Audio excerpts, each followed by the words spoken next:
Welcome to the Undisputed podcast. I'm your host, Joy Taylor. On today's show, Skip and Shannon square off over Kyrie and LeBron. Plus, should the Cowboys be embarrassed by how they handled the Lucky Whitehead situation? And former welterweight champion Victor Ortiz stops by to weigh in on Mayweather versus McGregor. Skip, Shannon, let's debate. The latest Kyrie Irving news. Kyrie reportedly asked for a trade from the Cavs over 2 weeks ago because he wants to be the focal point of the offense and no longer wants to play with LeBron. Yesterday, Chauncey Billups, who removed his name from consideration to become the Cavs president of basketball operations earlier this month, said he was not surprised by the trade request, but he did question Kyrie's decision. Let's take a listen. If it's all about winning, I mean, man, you got a chance to win every single year, man. Every single year you got a chance to win. And not only that, you get in the ball school. You getting everything you want. You get all the shots you want. You're playing for a great coach who's letting you go to work. Games on the line. They coming to you. You playing on TV every week. To me, I don't get it. I just don't get it, but everybody has their own desires. I mean, he's won a championship already. Maybe he's saying, you know what? Yeah, I won a championship. I did this. I did that. Maybe he wants to be Russell Westbrook, man, and go try to win MVP and get all the shots. And that's the only thing that I can – it's the only sense that I can make of it. And to me, that doesn't make sense. Shannon, does Chauncey have a point? If I didn't know better, Chauncey Billups watching this show, because what he said exactly what I said on Monday, Skip. I said, what I said, Skip, when you look at this, I can see if Kyrie, if LeBron was taking 22, 23 shots, Kyrie getting 13. You mentioned it also. Kyrie took more shots in the regular season than LeBron James did. And then it flipped in the playoffs. So he's getting his buckets. In the fourth quarter, game on the line, more times than not, they're going to him. Until game 3 of the finals. Go ahead. Although he was 0 for 7 from the three-point line, but that's neither here nor there. We're going to talk about this right now, Skip.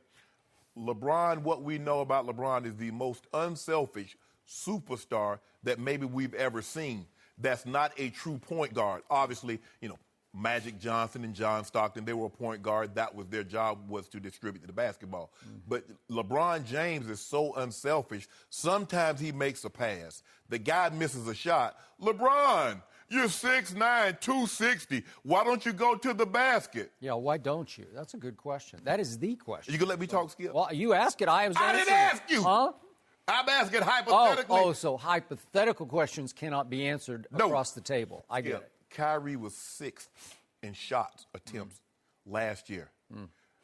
The 5 guys in front of him, 3 of those guys did not make the playoffs. Dame Lillard, Boogie Cousins, Anthony Davis. And what did I also say? Once he got that championship, it made him a lot easier to make this decision. Yep. And I said it. He wanted to be Russell Westbrook because he see the love and admiration that's being heaped on him. 42 triple-doubles. He won the MVP. No chance of winning a title, but he's getting loved. He's getting praised. And that's what Kyrie so deserves. He loves his hero. Like a lot of guys growing up, their hero would say Allen Iverson or Michael Jordan. Kyrie Irving's was Kobe Bryant. And we know Kobe wanted all the shots. He wanted all the shine. He wanted all the credit. And what Kyrie seems to be telling me and telling a lot of people is that it's not about winning. Well, maybe he thinks he can win in another location. But how about this, Skip? I would rather go and maybe win, be the guy, get the shots, as opposed to being next to a guy that I know we're going to win and we're going to compete for a title every single year. I wish him well. I don't begrudge Kyrie Irving. But as Chauncey Billups says, it makes no sense to me either.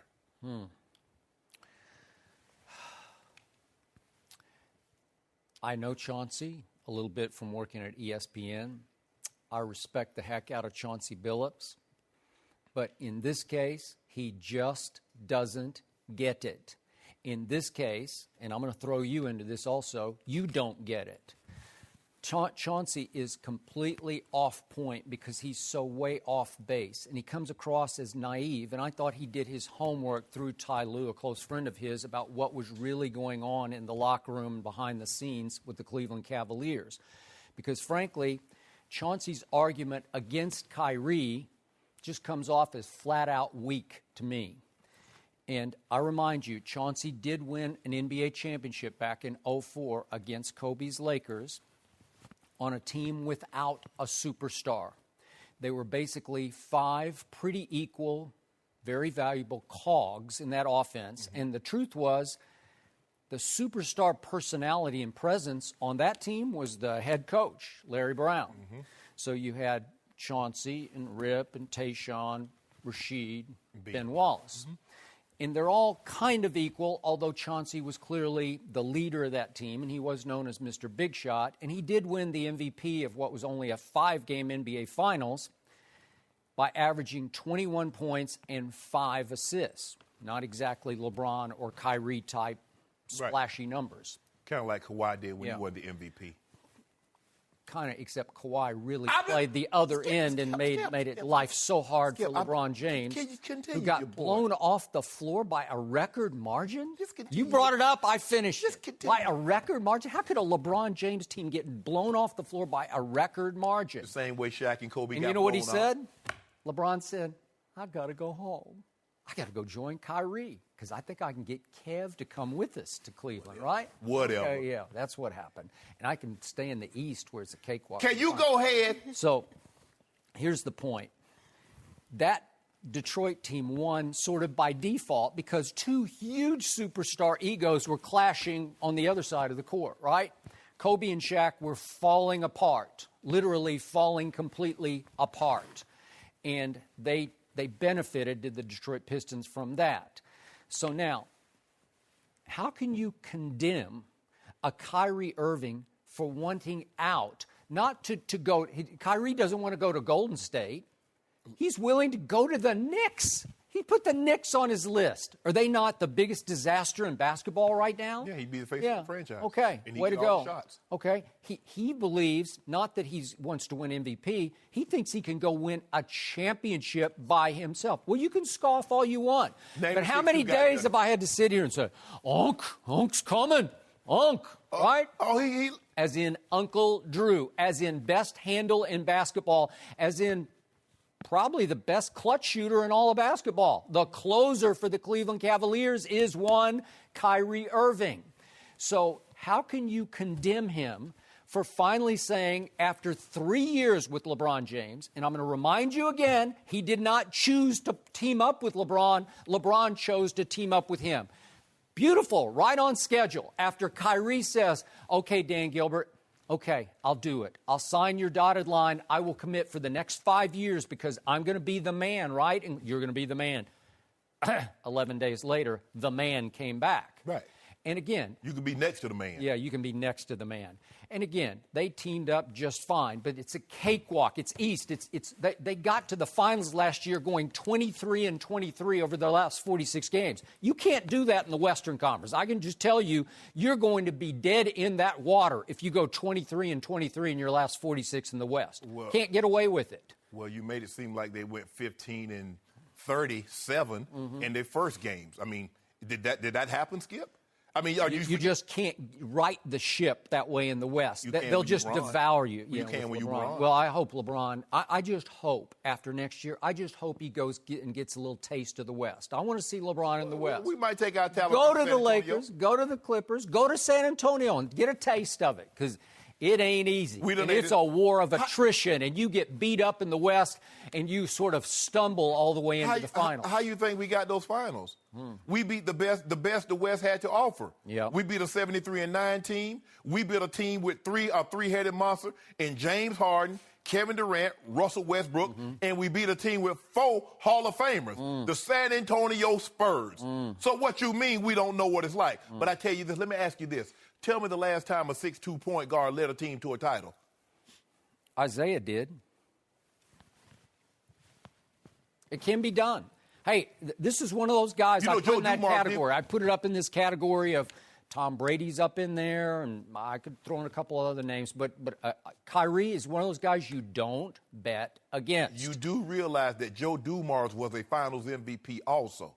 Are we forgetting that? No, I love Joe Dumars. Oh, okay. I'm just making sure. Just making sure we're on the same page. So at age 25, Kyrie deserves the respect that he's earned because he did hit the clutch shot to win LeBron another ring 2 years ago in the finals. He hit the shot of shots in Game 7, game on the line, at Oakland against those Golden State Warriors.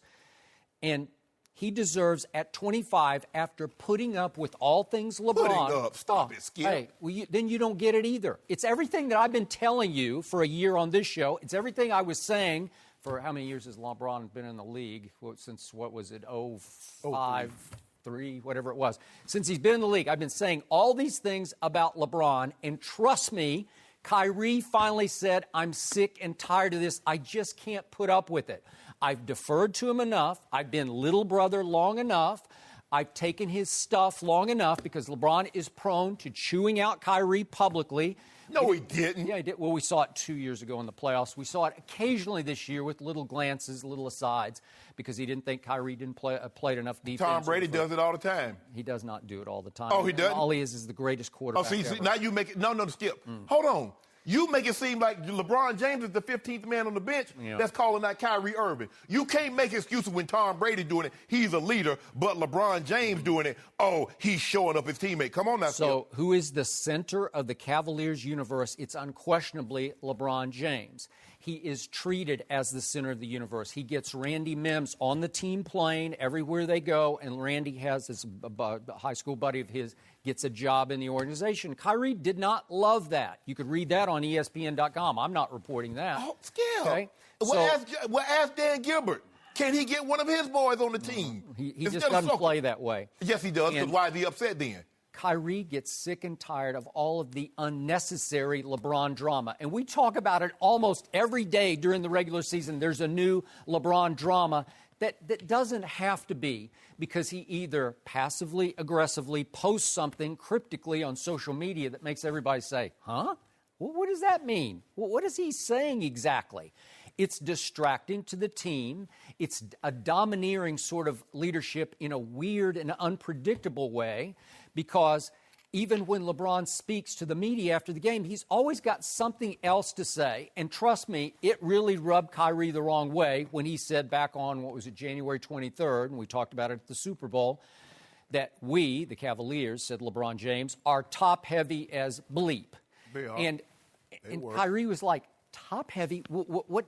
You want to be top-heavy. We have 3 stars in the Eastern Conference, and we have 2 stars who are good enough to go beat the Golden State Warriors. That's what Kyrie thought. He could think all he wanted to, Skip, but what was the defining moments of those games? It was the bench scoring. The defining moment was up 4 with a minute 30 left in the King's house with the King with the ball in his hands. That's defining. They should have been up 20. If you close the deal, it's 2-1 with another game in your house. How about Kyrie hit at least 2 of those 7 threes that he attempted that he didn't draw iron? And he felt like he was not in the offense that night. Skip, what happened the last 4 possessions of that game? The King had the ball in his hands. Now you go did to 4 he score? possessions. No, he did not. Did he get to the free throw line? He did not. What about all those shots Kyrie missed? No, yeah. Well, I'm just saying, this is the turning point, and he wanted the ball in his hands. He's the closer, and in those last 4 possessions, you give him the basketball and let him do his globetrotter thing. He's going to score it. Well, how about what happened on Christmas Day at the end of the game against the Golden State Warriors? Who closed the deal? It's Kyrie. What about 2015? LeBron should be fed up with Kyrie missing 29 games to start the season. That's what LeBron should have been fed up with. Oh, yes. 2015. What part about 2015? He missed 29 games. He played in 53. I don't even remember. Was he hurt? Oh, that ain't got nothing to do with LeBron. What did that have to do with LeBron? LeBron should have been fed up with him. LeBron should be fed up when he doesn't. He was hurt. Whoa, Skip. I haven't heard this. Is this coming from LeBron's camp? No. It's called this thing called, you research. Oh. You ought to try it out sometimes. Oh, really? Yeah, you ought to try that research out. Look here. I think I'm researching you under the table right now. This is what I do right here, Skip. Yeah. In God I trust. Well, everybody else better bring data and facts. I'm coming with you with facts. Okay. You keep talking about Kyrie. This is what we know about Kyrie. When he was a baby, he was in the lottery. Anthony Bennett, he got. Andrew Wiggins. Wait. He got Anthony Bennett? Who wants Anthony Bennett? Was that not the all-time worst draft in the history of drafts? Go look at it. Help me out. Could Anthony Bennett play? You might as well draft nobody with the first overall pick. If he wasn't in the lottery, he couldn't have got Anthony Bennett. Okay, so he was 19, 20, and 21, and he had 0 help. It's like an expansion team. What about Bron? What did Bron have? What did LeBron have? He had some pieces. He had Larry Hughes. Larry Hughes is an all-star. Larry Hughes. He's an all-star. He had Larry Hughes. Really, Skip? Yeah. You going to tell me the man had a mop Ilgauskas bucket? is a good player. Very good player. I'll take him. The man had a screwdriver, a monkey wrench, a pipe wrench, and some soap. No. And he took those pieces to an NBA final at 24. In the Eastern Conference. I don't care. In the Eastern Conference. And he got to the finals and got swept by my San Antonio Spurs. And if he's the best player on the planet, he should at least win a game. Oh, right? Well, how can Shaq and Kobe, Wow. two of the most dominant players in a lot of people's mind, they're two top 10 players. How can they lose in 5 games till you say there was no superstars, just a bunch of average guys? How could they do that? Because they were clashing. Oh, because. There's the classic case of, remember the play where Kobe looked at Shaq, who was wide open, and said, no, I'm not going to pass you. What I got to, hold up. Well, What you're is going to that? lose. All I'm saying is, I'm not trying to demean Kyrie from wanting to leave. If he wants to leave, that's his business. Kyrie can play on the moon. As a matter of fact, go to China where they have 1.2 billion people, and you'll never, ever, ever be big as that guy that's 6'9", 280. Oh, he about 255. He lost some weight. You saw him though. He exercised. He won't be as Bobby. literally big, but he could be figuratively as big, and he believes it. So let's let him go find it and find Let an him go! opportunity. Let him be the Go man. to the Knicks and be the face. Skip. Okay. I could be the face of the Knicks. That's not saying anything. I don't think you could be the face of the Knicks. Why aren't you're the intramural champ? Skip better recognize. But Skip, I love how you try to do this every time. You go, oh, it's LeBron. Well, Kyrie's. Look, I don't have a problem with Kyrie wanting to leave. LeBron, I don't believe have a point with Kyrie. I don't even have a problem with Kyrie not telling LeBron. But don't bring my name up. You want to leave? Go it alone. Go to the Knicks. Go wherever. Go to the moon. Play on Saturday. Heard it. They got a 7-on-7 tournament in Canada somewhere. LeBron is the guy, and he would rather be the man with no chance of winning a title than be next to the man. Who says there's no chance? Who says? You're not winning no title at the Knicks. You're not going to be the face of the Minnesota Timberwolves because guess what? That's Carl Anthony Towns. You're not going to be the face of the San Antonio Spurs. That's Kawhi Cornrow Leonard. Now, you go to Miami because they ain't got nobody down there. Pat Riley's the face of that team. They got a lot down there, actually. Well, go on that down would there. be interesting. Give us a Hassan Whiteside and you can have Kyrie. Oh, well, they got that. Yeah, you can have. Hey, y'all got Deion Waiters. Y'all got the best clutch shooter in basketball. Big shot taker. And by the way, that was the other guy. Deion Waiters was drafted actually before Anthony Bennett was. And right away, he didn't like Kyrie. Hold on. So somebody didn't like Kyrie? Hey, what? Deion, whom we had on the show the other day, doesn't like a whole lot of people. It's hard to deal with. Whoa. He has just now grown up over the last year. So hold on. It took Pat Riley to mature him. How, if Kyrie is as great as you say, how would he be in a position to get Deion Waiters, who's the 6th pick in the draft? How would he be in a position to get him? 4th pick. Well, how would he be? Skip. You got to be pretty bad to keep getting top 4. Didn't have anybody. Expansion team, baby. He's a baby. What about LeBron? He's 20 years old, 19 years old. LeBron came straight from high school. Barely had a driver's license. Yep. Gloria had to take him the day he got drafted to get his driver's license. Really good. But you want to talk about an ego. You want to talk about a diva. You want to talk about drama queen LeBron. Boy, I got to butt my button on this. Mm-hmm. So let me ask you a question. Who you think has a bigger ego, Michael Jordan or LeBron James? And I'll sit right here. Well, it depends how you express it. It's a simple question. Who had more confidence in himself? It's like not even in the same universe. It's Michael Jordan. Let me see if I can explain this a better way. LeBron can't back his ego up. Let me try when this. it's time. Let me try With the this. money on the line, the game on the line, LeBron can't back I'm his gonna try ego to pose up. it like this, okay? Who has the bigger of the two egos, LeBron James or one Michael Jeffrey Jordan? There's not no this and two, and he could do this. I'd say they're probably equal. They are. Skip, but they don't belong in the same sentence. I'm offended you would even put those two names in the same sentence. LeBron has the chosen one tattooed on him. What they got to do with it? I mean, you're talking about ego. It's tattooed on his back. I'm fine with it, but I'm just saying, what are we talking about here? Chosen one? Is he not? LeBron James has an ego, as is he should. Is he not anointed? Is he not a biblical proportion? I just don't understand how you want out of Cleveland and you're supposed to do that without mentioning LeBron. No, don't mention LeBron. You ain't got nothing to do. How's that possible? Hey, I just want to go. I want to do new things. Hey, I ain't got to tell Why? you. You play with LeBron James. If I'm married and I want to get a divorce, I ain't got to tell you I ain't seeing Susan. I ain't got to tell you that. I just want out. I mean, I ain't happy. Michael Jordan was his own closer.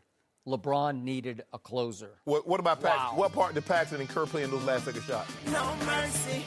Hey guys, before we move on, I wanted to tell you that the Undisputed podcast is brought to you by Barbasol. The biggest thing to happen to Barbasol since shaving cream is also the only thing to happen to Barbasol since shaving cream. Introducing new Barbasol razors. The brand America trusts for a close, comfortable shave now has premium disposable razors. Barbasol's close shave technology on every razor means you get an advanced pivoting head and ultra-thin open flow blades. The Ultra 6 Plus razor also features a 7th blade specifically designed to refine and style tricky areas like under the nose, sideburns, and beard. Visit Barbasol.com and get a $2 savings coupon and see for yourself why Barbasol razors are the #1 new disposable razors out there. You're looking good, America. You're shaving with Barbasol. No mercy. The drama continues with the Cavs. About 2 weeks ago, Kyrie Irving reportedly asked for a trade because he wants to be the focal point of the offense and no longer wants to play with LeBron. We're joined by former NBA champ Eddie House. Welcome back, Eddie. Good morning. Good morning. Eddie, do you get why Kyrie wants to leave? The more I look at this, the more it's a head scratcher. It's like, what is this? What is he thinking? And I'm with Chauncey. He has everything laid out. I dove into some stats. Now I call it BLJ before LeBron James and ALJ after LeBron James. So before LeBron James, I like them initials. You like them, Skip? Eddie's got but numbers. Listen, before that, he got 16 shots, averaged 20 points, right? His team was tied for the second worst, 78 and 152. That's what just him, right? So now ALJ, here comes LeBron James, right? He gets more shots. He averages more points. Been to 3 straight finals. He's playing with a superstar who will defer, who doesn't mind deferring to him, who's unselfish. And it's hard to find a lot of superstars like that. We could say Steph Curry is one. So when you get a superstar and a guy that's willing to take a back seat in certain situations, you should embrace that. Now you're going to go somewhere where you're probably not going to have a chance to win because you're probably going to go to 4 straight finals if you stay with Cleveland. And then how much do you trust Dan Gilbert to put you in the right situation? He's already said, here's the keys to the car. Oh, no, let me get him back. Here comes LeBron. You get in the back seat and ride in the middle. You know what I'm saying? That's exactly what he asked him to do. So now, how can you trust him to put you somewhere where you want to be? You name these 4 teams. I don't trust Dan Gilbert at all, and I don't know why he would. So BLJ, we seen what happens there. ALJ is just, come on, man. At the end of the day, Kyrie, it should be about winning. But again, if it's not and it's wanting just to be the man, I believe the proof is in the pudding. He's not going to win by himself. It should be ALJ and Kevin Love, right? Stop it. Well, you got to throw Kevin Love in there. Stop it. What do you mean? You're the one who said you wouldn't trade him straight up for Carmelo. Okay, so let's do that. Since Kevin Love was there the last 3 years, when LeBron didn't play, without LeBron, they're 4-13. With LeBron, they're 132-51. And I don't like really going to numbers, but I had the number crunch today. So this was a number crunch topic. So there you go. It's all right there. I'll let Shannon go. The thing is for me, and like I said, Ed, I don't know if you heard, but everything that Chauncey was saying, I said on Monday. This is not speaking behind Chauncey. This is not okay piling on. But I was saying I believe that because he has a championship and he saw the love and the adoration that was heaped on Russell Westbrook, even though they didn't win as much if Kyrie won, even though he has no chance of winning a championship, he's like, this dude got an MVP. They're praising him. And I'm going to give Kyrie some credit here, Skip. He knows now if he gets traded, that max contract is off the table. He's not getting that $200 million deal. And he says, I'm willing to forego that because I want to run my own show. That is correct. I'm a type of guy, Skip, if let's just say you go into the beach, and I want to go to the beach, but I ain't got no ride. And you say, Shannon, the only way you can go to the beach with me, you got to ride in the trunk. Pop the trunk. Because I'm going where you want to go. You don't like the beach. I don't like it, but I'm saying if I want to go to the beach, I'm just saying. Skip, back in the day, we used to have to go to the movies. Well, we only had, X amount of seats. So you'd ride in the trunk to go to the movies. Because that's where I wanted to be. Now, if you want to win titles, you can be second in command. You know, everybody wanted to be the 4-star general, but you had to be a 1-star, 2-star, 3-star. You know, you got to move up the ranks. Colin Powell, Schwarzkopf, you know, Eisenhower. You know, I don't need to go in all those guys. Yeah. But all Kyrie has to do, Kyrie would rather be a man in a pond than a 20-foot mako or a great white in the ocean, because you know that whole big orca, that ultimate killing machine, that big giant predator in the ocean. Ain't nobody better than him. He an orca. One LeBron James. Wait, the same orca who got blown off the court by a record finals margin by the Spurs in 5 games? Did he swallow the Spurs whole? And how did that happen? Hey, hold on. He took him down the year before. Took him down. Orca doesn't need any teammates. It's just Orca. Hold on, what about Jordan? Orca have a team? Hold up, did Steve Kerr hit a jumper? Huh? That won the game. We're talking about Orca. We're not talking about Michael Jordan. And we're talking about the great white that can ride legs to him. But see, when you get out of line, the orca eat a great white. In case you didn't know, Skip. Okay. Wait, orca is a great white? Orca, will the orca eat the great white? Yeah, or they turn about him it up. on Instagram. If you don't notice it, they'll put the great white on his back, flip him on his back, and eat him. I think the grizzly would beat the orca. The grizzly bear? Grizzly being an orca, that's a hard one. That's a tough one there. You know, But Skip, you got to go deep. We've gone Skip, a lot. all I'm saying is this, Skip. Animal comparisons. Look, I don't want anybody to think I'm begrudging Kyrie because he wants to leave. If that's what he chooses, so be it. You want to go it alone. You want to be your own man. You want to be the king of your castle. I got no problem with that. But it's never gonna be this good ever again. This man makes it so easy for you. He will defer to you, as Eddie said. He'll defer in the second half. And only Boogie Cousins and Anthony Davis took more shots than you last year, and both of those guys missed the playoffs. So if you want shots, you want adoration as being a one-man band, hey, John Lennon, he got tired of the Beatles. I mean, he wasn't doing it, Mr. White. What that song? What's the album, Mr. White, or whatever the song that big album that somebody just sold for like $300,000 The White Album? No. The Beatles, their famous album, the one that Mark David Chapman, he got signed that night, but it sold for like $300,000. That's why when you said Dakota a little while ago, I winced. The Dakota, the hotel, but that's the thing though, Skip. He doesn't want to be Paul McCartney. Paul had it good. He didn't want John Lennon to go, but I think they both wanted to go. No, they didn't. They was making beautiful music, Skip. Don't you love the Beatles? I don't know anything they sing. Best band ever. Period. End of story. And by the way, I would ride in the trunk to see Dunkirk for a second time. That's how good that was. So you ain't never rode in the trunk. I would. I'm just saying I would ride in the trunk to see Dunkirk. Should not ride in the trunk.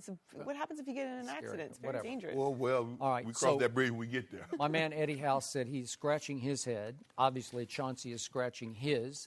And I'm not scratching mine at all because I have been enlightened by Kyrie Irving.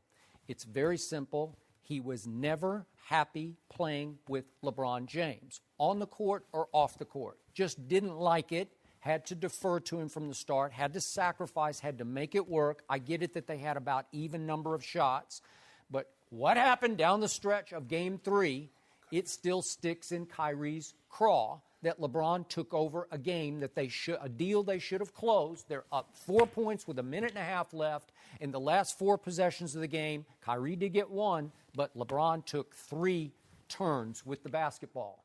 And Kyrie just didn't love it because he didn't love what happened to the basketball team down the stretch when they were a 500 basketball team for the last 46 regular season games. And Kyrie sees the thing is teetering and about to fracture at its foundation going forward into next year. And he doesn't, this is what's ironic. Everybody thinks, oh, Kyrie's worried that LeBron's going to leave after a year. No, he's not. He's worried that LeBron's going to stay. He doesn't want any part of LeBron because LeBron's difficult to deal with on a daily, ongoing basis. He can be a drama queen. He's a distraction a day on Instagram. What was Michael Jordan doing punching people in the face? We're Was talking he difficult? about LeBron James right now and Kyrie. Kyrie's not choosing to leave Michael Jordan, though he might. But I can't believe that Kyrie is not being applauded because he's just saying, I did it for 3 years. And I did it against my will because, as you point out, he signed on the dotted line for 5 years thinking he was going to be the man in Cleveland. And you can say, yeah, but look at what was happening. Well, He was 19, 20, and 21 years of age in those lean years.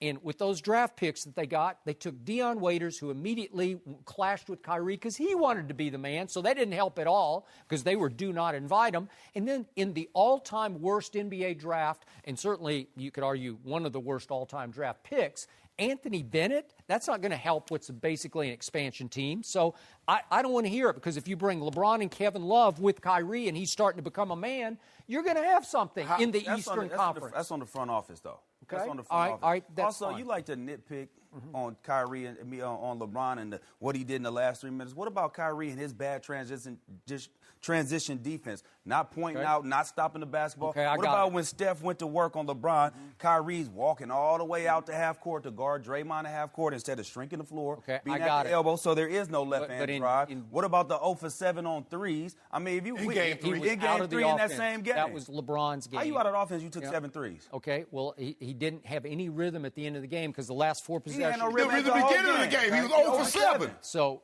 he did not like the fact that he wasn't allowed to close the basketball game. That's what he thought his role was. Well, he was 0 for 7. LeBron James needs a closer. Who knew? When he's but hitting, he did. when he's hitting, Okay. they're going to. Who hit the shot that won Game 7 the previous year? He did, and This he guy hit the shot against the Warriors on Christmas. Who blocked the shot? So why would you be? Oh, stop it. J.R. Smith did. No, he That's who didn't. Stopped it. Yeah, it was a tandem block. Don't do that, Skip. Well, you know it. That's I so know. unbecoming. Good hustle. You guys should applaud the fact that this kid at 25 is saying, I want to go it alone, and I'll put the Knicks on my list. I'll go be the face of the Knicks because I think I can lead a team to a championship at whatever he is, 6'2" or 6'3".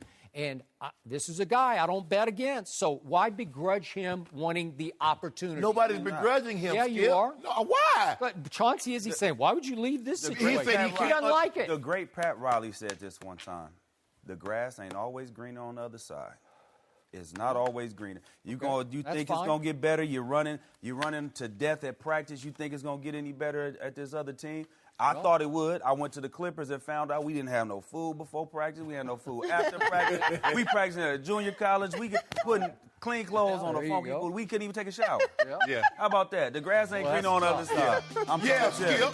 No mercy.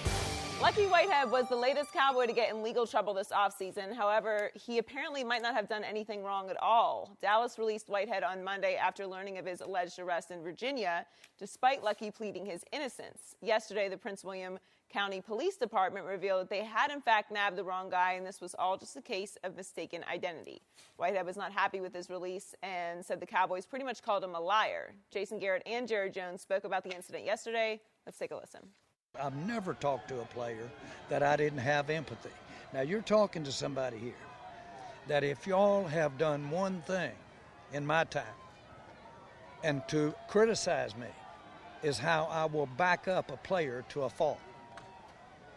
You've done it. You've done it for years for that. I will back them up to a fault so that when we do make a decision around here that in best interest of the team to move on, there's one thing you can forget about, and that is whether you're being fair or whether you've given it consideration of what it means to the individual. That doesn't happen around here. Guys, we made a decision yesterday that we thought was in the best interest of our team. And in evaluating the particular situation and the context of that situation, we felt like we made a decision in regards to Lucky that was right for our team, and we stand by that decision. I think the best thing for Lucky is to have a clean slate. And he'll have a new opportunity somewhere else. That's good for him. And again, it's in the best interest of our football team. Did he tell you that he didn't do it? We had a number of conversations with Lucky regarding this. And again, we made a decision that we think is in the best interest of the Dallas Cowboys. Why are some of the other players, Jason, dealing with off-the-field issues then still on the Cowboys? Guys, this will be the last time I'll say it. I appreciate your interest in it. We made a decision yesterday in regards to Lucky Whitehead that we think is in the best interest of the Dallas Cowboys. We're standing by that decision. We're going to move forward. If you have any other football questions, I'm happy to answer them. Thanks, guys. Okay. We're joined by Fox Sports NFL analyst Greg Jennings. Welcome, Greg. Good morning. We need some wisdom at this desk. I already know what you're going to do. I already know how Greg going to handle it. Go on and do it to it, Greg. How do you think Dallas handled this, Greg? This is ridiculous. This is flat out ridiculous. When I listen to Jerry Jones and he says that he has empathy for every player. He's expressed that, and he defends them and supports them to a fault. When did we see him support Lucky Whitehead? Did we see this? Did we see him go in front of the media and defend him or even make any comments about it until right now? We didn't see this. But for everyone else, we saw him in the midst of it, during it, all the way through. The issue that I have, and then I don't even want to really talk about Jason Garrett's comment because he sounds very robotic.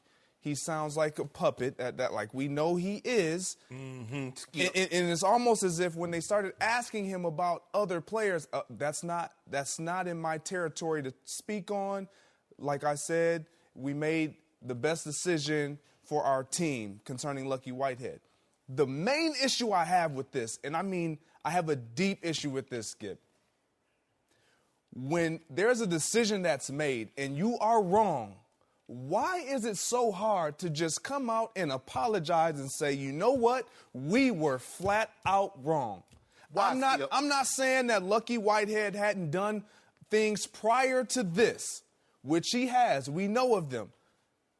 But right here in this situation, what we're talking about, they were wrong, flat out wrong. And they can't, if Jerry Jones shows empathy, just say, you know what? We were wrong in this situation. And possibly could we have handled it differently? Possibly. But we made a decision, and we're simply going to stand behind that decision. I think we could all respect that. But they won't even come out and be apologetic. The authorities have even come back and said, you know what? We made the wrong decision. It was the wrong guy. It was a mistake. Might have been a mistake. Exactly. That's my issue. I don't mind them parting ways because did he have issues that we probably don't even know of? Probably. But for what they're parting ways with him for, from our view, our vantage point, this is dead wrong. This is flat out wrong. He may need a new slate, but come on, guys. Come on, guys. By cutting Lucky Whitehead for what he did, it's like me pouring this much water in the Pacific and it flooding and they charging me for it. Because what he did, what they alleged they thought he did, he didn't do. Now, I love how when they get the facts that they like, what Jerry say. Now, from what we've seen, Zeke, there is no evidence of Zeke done anything wrong. Now, that's what I'm here to tell you now. Zeke's done nothing wrong. That's a pretty poor Jerry. I'm just saying. But did he say that? Jerry's not from South Georgia. Did he say it? He said Arkansas. Yeah, did he say it, Skip? Yes or no? Yes. See, don't get so caught up in, that's not a great, what's the word I want to use? Jerry Jones impression? Yeah, that's not a great impression to lose sight of the facts. Did he say that? And don't do an impression. Did he say that? Did he say that? Did he say, okay, did he say it? Yes, he did. I can't even remember what you said that he said. Did he say from the evidence that he's seen there's nothing on Zeke? From what he's seen, Correct. There's nothing. On domestic abuse. Okay. Period. End of story. The rest of it, he's non-committal on. Okay. Yeah. What about the fact that the guy bumped a linebacker, I forget his name, he bumped the female with his truck. When a male tried to intervene, Damian Wilson. He pulled a firearm on him. Now, that wasn't enough to get you kicked off the team. He's going to get suspended by the NFL. I didn't ask you, Skip. I didn't ask you one thing. Get your facts straight. Just lay them out on the table. Greg, it's like this. If you do something wrong at school, the school suspends you, but your mom and dad don't do anything, what have you learned? If it doesn't come from home, I'm going to continue to do it. Because the teacher used to say, Shannon, you need to stop talking so much. Talk when you get home. Mayor Porter said, boy, talk when you get to school. Guess who won? I was fit me in the hall because Mayor Porter ain't fit to put that switch and that belt on my backside. Skip, all I'm saying is this the line in the sand that you drew? That Lucky Whitehead, he didn't cross, but you thought he did. And you were willing to, we got morals now. Now, we can't stand a thief. There ain't nothing worse than a guy that'll steal. But a guy that will pull a rifle on someone or someone that can't pass a drug test, been in the NFL 2 years and probably flunked like 12 drug tests. We're going to keep him. We're going to keep him now because, He's indefinitely suspended. He will probably never play an NFL game the rest of his life. Is he currently on the Dallas Cowboys roster? He's suspended. Skip, is he on the roster? Yes or no? You keep telling me what he is. Is he on the roster? This is special what's happening here. We are talking about Lucky Whitehead. 48 hours ago, you two would have barely known who Lucky Whitehead was. Barely, but I watch these games like a crazy person, so I know that he's pretty valuable because he's an explosive playmaker every once in a while. I also know that it was highly doubtful that Lucky Whitehead would make this year's 53-man roster because they drafted a new punt returner named Ryan Switzer out of North Carolina who took 7 punts back to the house during his time at North Carolina. Every college player works out in the NFL. Okay, so that's where they will go. And if they need somebody just to flat out catch the punt under pressure, they will put Measly Beasley back there because he catches all the punts that come to him. He just can't do much with it after he catches it. Mm-hmm. And there's a kid named Noah Brown out of Ohio State that I thought they stole in the 7th round, and I think he has a real good shot of making the roster as another little cog in their receiving corps at some point, if not on the practice squad. So was Lucky expendable? Yes, he was.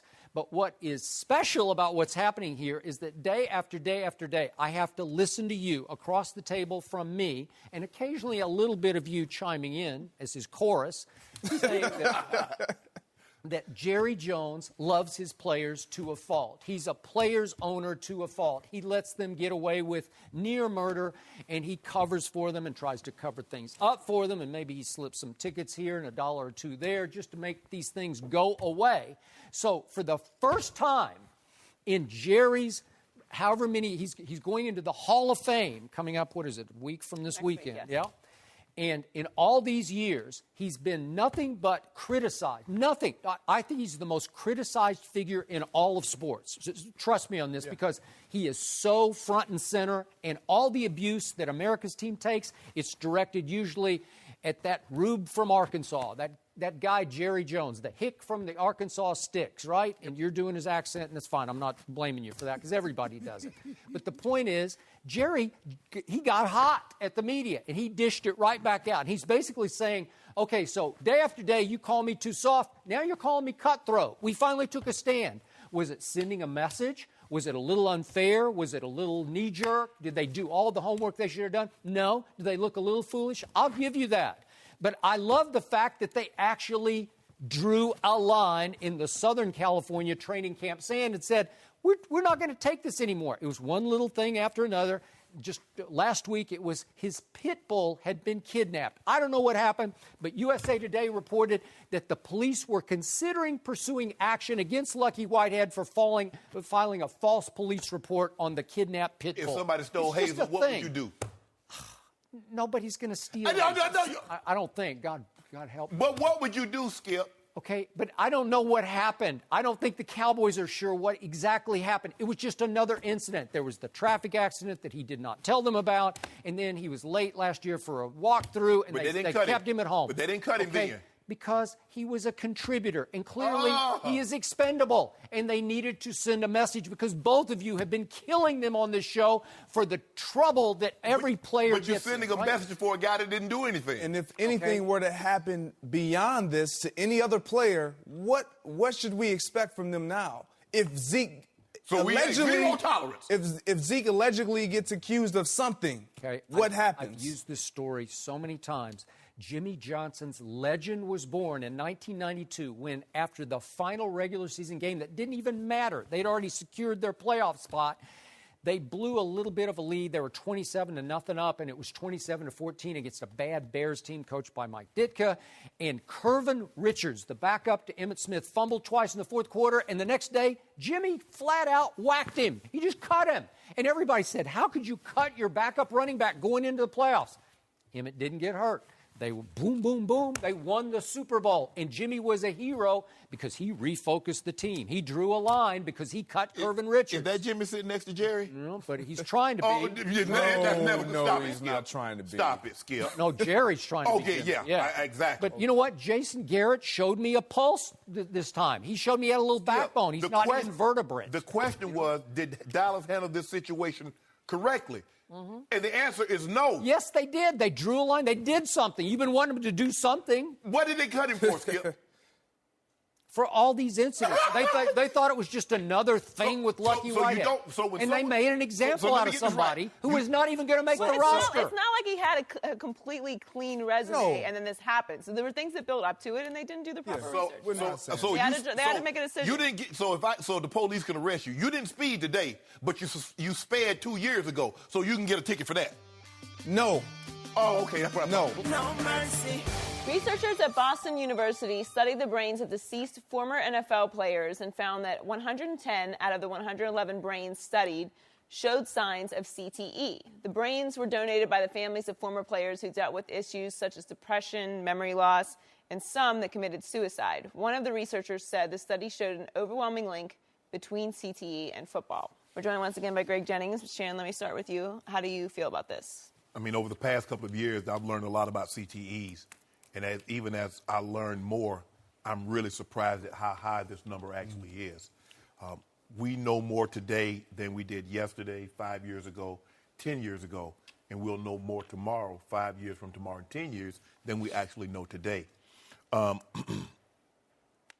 I'm glad the NFL is doing research, glad they're trying to make an inherently dangerous game safer, but there's only so much you can do when you have big men running into bigger men at a high rate of speed.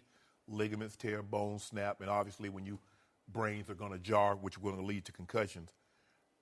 My concern is what some of the owners have said. One, Jerry Jones, last year in March, he said that it's absurd. He used the word absurd to think that the data shows a clear link between football and CTE. Now, the guy's named Jeff Miller, who's the senior vice president of health and safety for the NFL, went before Congress, and one of the congressmen asked him directly, is there a link? He said yes. So what concerns me is some of these owners, because Jerry Jones is not the only owner that thinks like this. But Skip, even though I know what I know now, if I could go back, I would still play football again, because it gave me an opportunity to do something for my family I'm not necessarily sure I would have been able to do. So whatever happens to me down the road, Skip, I might have memory loss, and I might suffer some of these debilitating symptoms that these former players suffered from. But don't feel sorry for me, because I don't feel sorry for myself. I agree with that, what you just said. I think for me, it's staggering. The numbers are staggering, absolutely staggering. And as a former player, if you were to ask me, Greg, would you do it all over again? My answer would be exactly the same. I would. As a parent, as a father of a 4-year-old son, if you were to ask me, Greg, are you going to encourage him to play football? Absolutely not. Really? Will I support him? Yes. But when I saw So if he does come to you at 10 or so and say, I want to play organized, I want to play helmets and pads, you're going to say, I don't like it, but I will say I don't like it, but I will support him. I will always support him. I will try to steer him to something else. You won't say absolutely not. I won't say absolutely not, because I'm not a dream killer. And so but for me, what's jumped out to me was there was a 23-year-old. That was the youngest age on this study. 23 years old. That's not a long time of playing football. Now, for a career, up to the oldest age was 89. But for me, when you look at a 23-year-old and you look at how we've all played some type of contact sport. When you look at what it takes to acquire CTE, and you look at, man, this is a 23-year-old. He couldn't have gone through so much or endured so many hits. It didn't take that long. That's the scary part about it. It doesn't take that long. And so for me as a parent, if I see that this is out there and this is a possibility, if you were to ask me or you were to tell me, Greg, your son is going to get in this car, he's going to get in an accident, and he's going to end up with CTE, would either one of you put your child in that position? No. But what trumps that is the opportunity that it provides for someone who's in a impoverished situation or their family just hasn't experienced that financial boost. They're going to take this opportunity and run with it. So these numbers are going to continue to be staggering as long as football is played. In the league, like you alluded to, they're doing everything they possibly can to try to protect players. But it doesn't, as long as there's contact, it's not going to happen. And it has nothing, you mentioned owners and it has, I don't even insert anyone else into it because it's the player's decision to play the sport. And I don't think even with seeing these numbers, now that I'm out, yes, I'm stacked. But like I said, I would still play. I don't think it's going to stop guys from playing football. It might stop the parents from putting their kids in football, but it's not going to stop old enough gentlemen, young men who can make a decision to say, yes, I want to play, to stop playing football. I hear everything you both said. You're both eloquent on this, and I appreciate your emotions, and I appreciate your deepest fears when you hear 110 of 111. That's 99%. What? I appreciate the new awareness. I appreciate all the new safety methods that they're trying to implement, but it's still bigger, stronger, faster. And I still love my National Football League, and I'm going to watch every game like crazy because it's the best game in America. Yep. I love me some NBA too, but this is it. This is it. This is America's game now. Gladiator sports, Skip. Okay, here's my problem with this study. And forgive me for coming across as cold-blooded or insensitive, but You're going to say what I'm thinking. I don't know. Here's what I'm thinking. I've been covering the National Football League for a long time, and over those many years, I've gotten to know many, many, many players, some of whom I keep in touch with. Some are now in their 70s. And over my 13 years on television, I have worked with dozens, which may get into the hundreds, of NFL ex-player analysts. And here we've got Shannon, Greg, and Mark Schlereth, and Peanut Tillman, and Ray Lewis, and I can just go on and on. So I'm getting to know more and more. And at ESPN, I knew a whole lot, and I used to stay at a hotel that you know in Bristol where a bunch of analysts would stay, and we would just hang out because there was not much to do in Bristol, Connecticut. So I got a pretty good feel for a whole bunch of ex-NFL players, and this is the God's truth. I don't know one with any CTE symptom. Not one. Not one. Now, maybe it's too small a sample size, but not one exhibited anything that I knew about deep depression or memory loss or can't stay focused. I saw zero. And a lot of these guys are getting into their 40s and into their 50s. Right. None. Coach Herman Edwards is a close friend of mine. He's up into his 60s now. Yep. Boy, you want to talk about sharp as a tack, both dressing and on air. You know, like and he was a high collision cornerback for a long time for the Philadelphia Eagles, started as a rookie. But you know what, Skip? You also have to take into account, and I'm not going to place this all on the NFL because I started playing football when I was 10. Sure. I got to the NFL before my 22nd birthday. So I was thudding up because I wanted to white. When I was playing Pop Warner. I believe that you thudded up in high school as much as you did in pro football, right? Yep. I wanted the white. When I was playing Pee Wee and Pop Warner football, I wanted a white helmet because I wanted the red helmet and the blue helmet on my helmet. Because that's when you knew you was doing something. Absolutely. But, Skip, to be fair to the NFL, let's be fair because we don't know all the extenuating circumstances that some of these players have.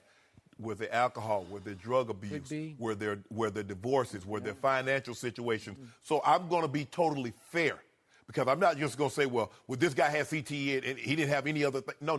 That's not fair to the NFL. I'm not going to say, well, he played NFL, so he got in the NFL. You play college football, most times than not, you play at least 3 years of college football, play high school. But now that we know, I just want the owners to acknowledge that there is a link between CTE and NFL football, and I'm cool, and then let the guys make whatever decision they want to play or not play, leave early or stay late. let that be on them, but just acknowledge that it's the biggest real. thing is the families, obviously, because Yes. like you said, Correct. as kids are coming up, you get terrified, and the NFL has all of these Lawsuits. provisions in place to help keep them safe. But when you send your 10-year-old out to play Pee Wee, maybe they're not being watched as closely. No mercy. Our next guest is the former WBC welterweight champion. You can see him fight Sunday night at 7 Eastern in the Premier Boxing Champions right here on FS1. Victor Ortiz, welcome to Undisputed. Thank you for having me. How are you? Good to have you. I appreciate it. So it's your first fight in 15 months. How do you feel about where you are right now in your career? In my career, it's actually, for me, it's been interesting. I've had my highs, I've had my lows, I've had my midpoints. I think this is, for me, personally, a good time around. I told my coaches that for the time being, I put the acting and stuff aside. And I want to take advantage of me being 30 and starting up, I just recently had a baby boy. His name's Congratulations. Thank you. His name's Victor Royal. So I think at this point in time, that's what's driving me. And it's driving me to another level. So ready to step it up. So one of the lows came on the fateful night of September 17th of 2011. You fought one Floyd Mayweather Jr., MGM in Las Vegas. Struggled first 3 rounds, but then the 4th round you started to land. You thought he retaliated with a bit of an elbow that caught you in the eye.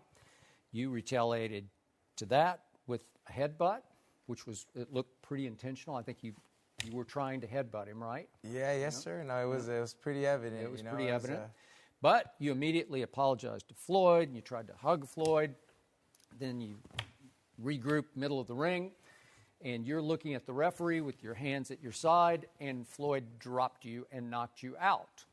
Was that, as you look back, a sucker punch from Floyd?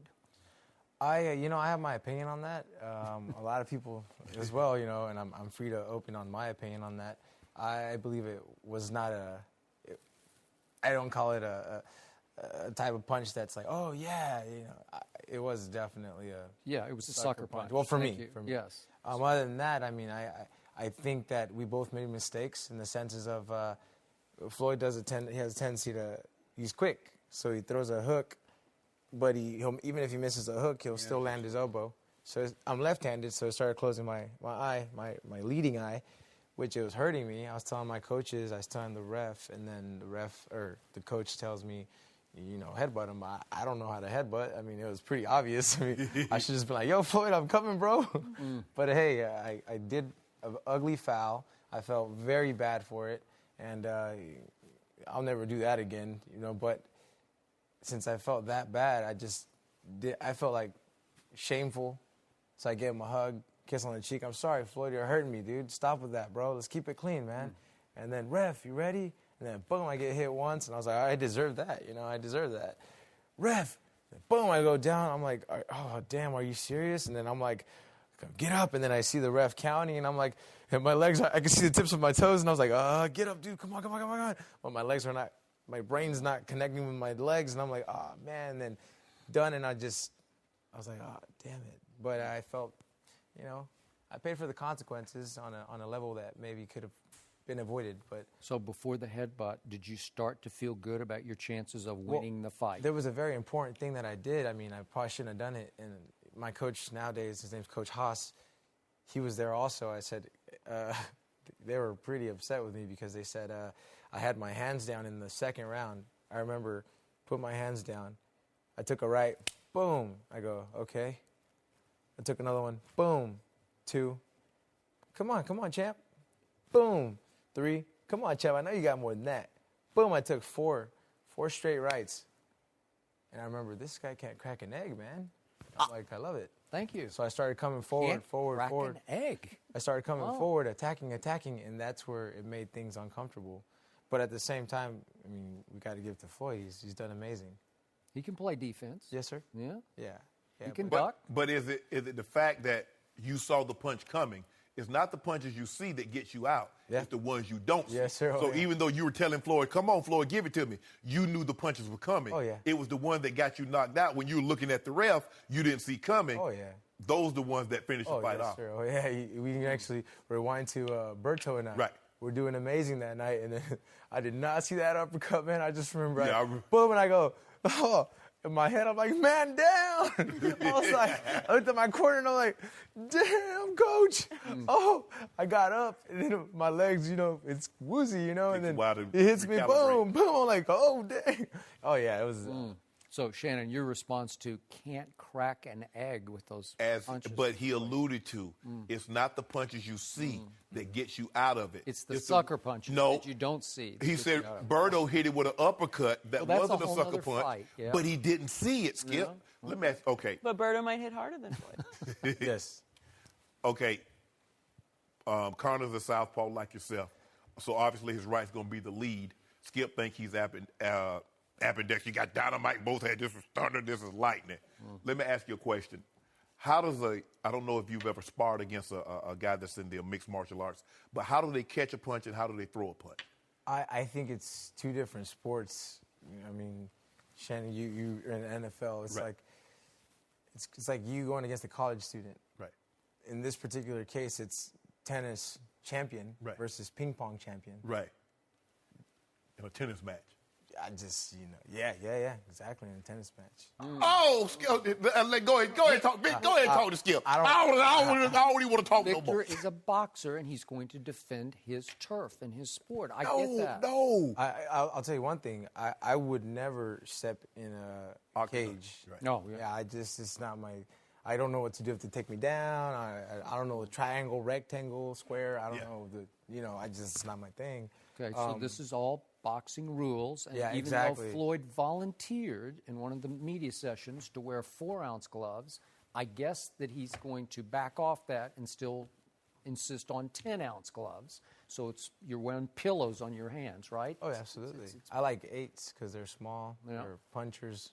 You were a Reyes, Everlast, or Winnie? I like Reyes. You a puncher then? Yeah. That's why, because they're hand stitch and you just you putting fist to face. Oh yeah. Yeah. And they don't feel too good either. But when you land, it's like ooh.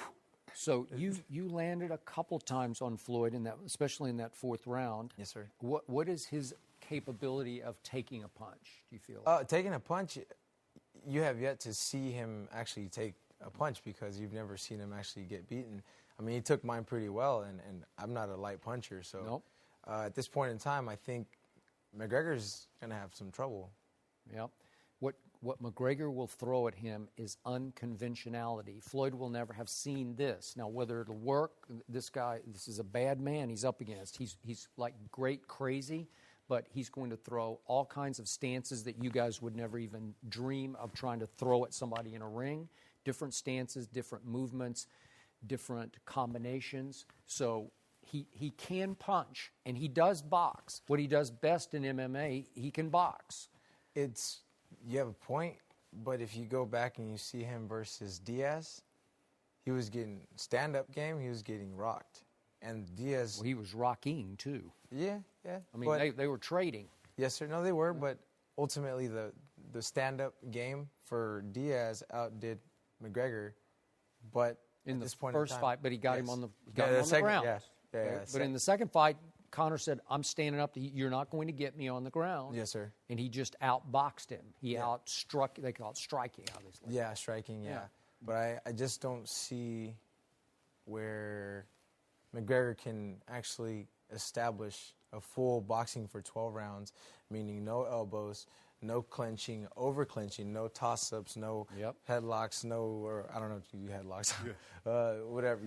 It's. Okay, but there is a thing called a puncher's chance, though. Yes. And Conor McGregor can throw now, and if he can catch Floyd once, again, maybe Floyd can take. But I think Floyd's going to have to be able to take at least 1 or 2 big punches. Oh yeah. Oh no, it's a boxing match. He's definitely going to get hit. And you're right about that. I think McGregor does have a puncher's chance, but at the same time, it's a veteran, man. But to unload, Conor tries to unload, but to unload, you got to open up. You got to subject yourself. But he can't crack an egg, remember? Be sure to check out Victor Ortiz's return to the ring. I like boiled eggs. 7 Eastern, right here on FS1. Victor, thanks for joining us. Good luck on Sunday. No mercy. Thanks for checking out the Undisputed Podcast. I'm Joy Taylor. We're back again at the same time tomorrow morning, 9:30 Eastern. We'll see you then. Fox Sports 1. of money.